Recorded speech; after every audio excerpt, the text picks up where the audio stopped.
Perkenalkan, nama saya Zakia Zulfa Aisyah Rozak, NIM G421921333, Prodi Gizi Klinik. Berikut saya akan memperagakan tentang konsultasi gizi. Assalamualaikum. Waalaikumsalam. Silakan masuk. Baik, Mbak. Terima kasih. Perkenalkan, nama saya Zakia Zulfa Aisyah Rozak. Sebagai ahli gizi yang bertugas hari ini, apakah ada yang bisa saya bantu? Iya, Mbak. Saya kemarin disuruh ke ahli gizi setelah dari dokter untuk konsultasi gizi. Oh, baik. Apakah Mbak membawa hasil lab atau informasi dari dokter? Sebentar ya, Mbak. Saya lihat dulu.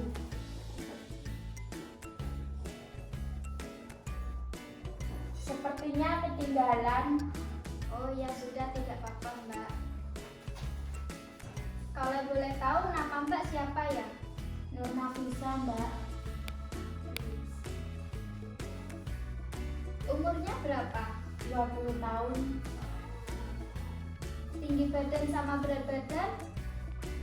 Terakhir itu berat badan saya 49, tinggi badan 155. Baik Mbak, sebelumnya saya akan jelaskan terlebih dahulu ya, kenapa Mbak dirujuk ke Poligizi ini. Di sini saya selaku ahli gizi ingin membantu Mbak untuk mencari alternatif permasalahan yang Mbak alami. Kalau boleh tahu, diagnosis penyakit dari dokter kemarin apa ya? Katanya sih asam lambung meningkat, Mbak, soalnya perut saya sakit. Sakitnya di perut bagian mana? Di bagian atas sama tengah. Baik Mbak, sebelumnya akan saya jelaskan terlebih dahulu ya kenapa Mbak dirujuk ke Poligizi ini. Di sini saya selaku ahli gizi ingin membantu Mbak untuk mencari alternatif permasalahan yang Mbak alami. Kalau boleh tahu, diagnosis penyakit dari dokter kemarin apa ya Mbak? Katanya sih asam lambung meningkat, soalnya sakitnya di bagian perut dan kram. Selain perutnya kram, apa ada keluhan lain seperti mual atau lainnya Mbak? Iya, Mbak, saya sering mual kalau sudah asam lambungnya meningkat. Makan tuh gak nafsu, badan rasanya lemes. Kalau boleh tahu, aktivitas Mbak apa ya? Bekerja atau kuliah? Saya bekerja, Mbak, dan saya kos, jadi suka lupa makan. Baik. Sehari Mbak makannya berapa kali? 2 kali, siang sama malam. Berarti nggak sarapan ya?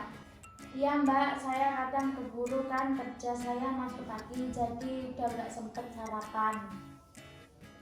Kalau boleh tahu, makanan yang sering dikonsumsi Mbak itu apa ya? Saya suka makanan pedas akhir-akhir ini. Saya sering makan bakso pedas sama mie ayam pedas. Berarti Mbak Nafis selain sering makan pedas juga jarang sarapan ya? Iya, Mbak, saya kalau makan harus pedas, kalau nggak pedas kayak ada yang kurang. Baik Mbak, kemarin Mbak Nafis makan apa aja kalau boleh tahu? Mungkin bisa disebutkan? Pas siang itu saya makan mie gacoan level 5, Mbak, lalu minumnya es jeruk. Kalau malamnya saya makan bakso prime, atau itu loh, Mbak, bakso yang di dalamnya ada cabenya.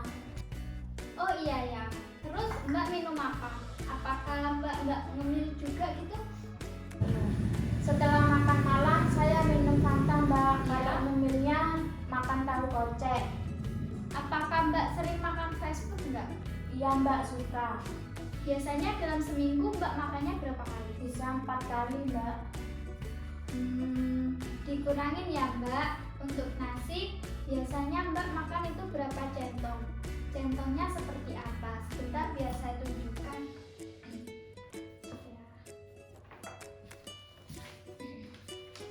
Yang ini, Mbak. Baik. Untuk konsumsi lauk nabati sama hewaninya untuk akhir-akhir ini biasanya apa? Saya sering makan tempe, tahu, ayam, telur, daging. Kalau sayur Mbak suka nggak? Mau sih mbak, tapi gak begitu suka. Terus untuk aktivitas harian selain kerja apa? Ya bersih-bersih kos, cuci baju. Kalau olahraga? Saya jarang olahraga mbak, mungkin sebulan 2 kali, itu pun cuma jogging. Baik mbak, saya akan menyimpulkan ya bahwa Mbak Nafis ini pola makan tidak teratur dan tidak pernah sarapan, suka makan pedas, dan juga suka makan fast food. Tidak begitu suka sayur dan jarang berolahraga. Apakah benar? Benar mbak. Baik, selanjutnya kita akan diskusi tentang pola makan diet agar Mbak Nafis bisa sembuh dari sakit asam lambung ini. Saya perlu diet mbak, soalnya saya sudah suka sama postur tubuh saya. Diet di sini maksudnya mengatur pola makan dan memilih makanan yang sesuai dengan kondisi tubuh Mbak agar bisa sembuh. Jadi bukan diet yang untuk seperti biasanya menurunkan lemak ataupun ingin kurus atau menurunkan berat badan gitu Mbak. Oh begitu ya mbak, saya baru tahu. Baik, saya mulai dari penyakitnya. Mbak ini kan asam lambung ya. Asam lambung itu keadaan patologis sebagai akibat refleks kandungan lambung ke dalam esofagus dengan berbagai gejala yang timbul akibat keterlibatan esofagus laring dan saluran nafas, atau bisa disebut dengan penyakit GERD. Nah, penyakit GERD itu bisa juga disebut nyeri lambung yang bisa karena lambungnya luka atau ada infeksi bakteri dan bisa juga karena efek stres. Gejalanya itu biasanya nyeri pada perut, mual, muntah, kembung setelah makan. Untuk IMT Mbak Nafis ini sekitar 20,4 dan itu termasuk masih golongan normal Mbak.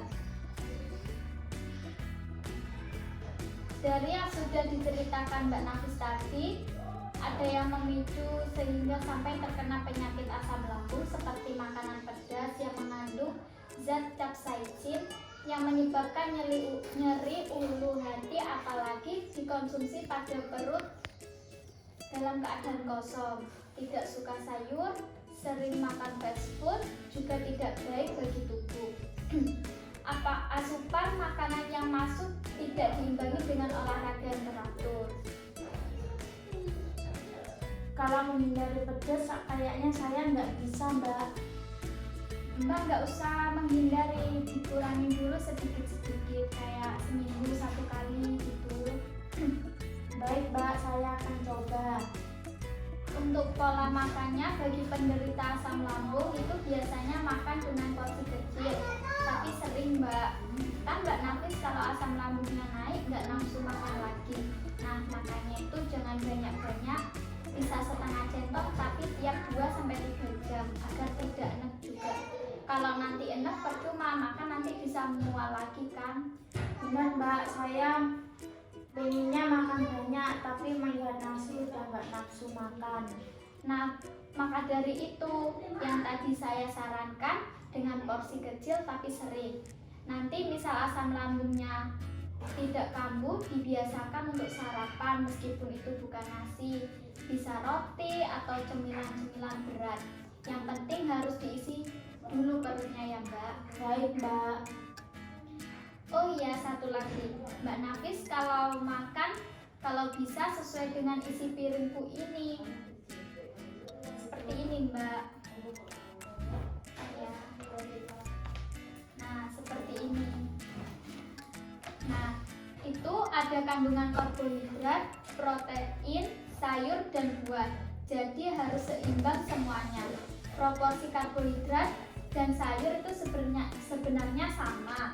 Namun, Mbak kan masih belajar untuk menyukai sayur. Bisa dimulai dari sedikit dulu. Oh gitu ya mbak. Baik mbak, saya mengerti. Iya Mbak, terus kalau untuk olahraga diusahakan rutin ya. Atau kalau enggak seminggu 2-3 kali. Itu sudah bagus Mbak. Baik mbak, akan saya usahakan. Apakah Mbak Nafis sudah siap untuk berkomitmen memperbaiki kondisi Mbak agar sembuh dari penyakit asam lambungnya? Ya, siap. Nah, jadi dari beberapa solusi yang sudah saya sampaikan, mungkin kira-kira Mbak mau mulai dari yang mana? Seperti makan porsi kecil, mengurangi makan pedas, makan banyak sayur, dan olahraga teratur.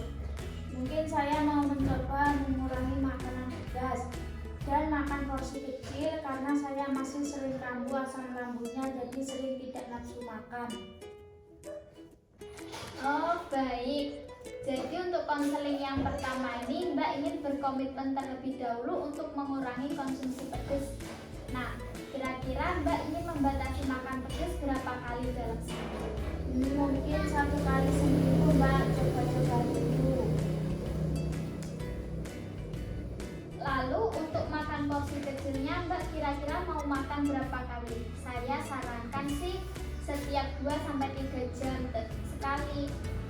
Dari mulai jam setengah 8, terus jam setengah 11, jam 1 siang, jam setengah 5 sore, dan yang terakhir jam 8 malam.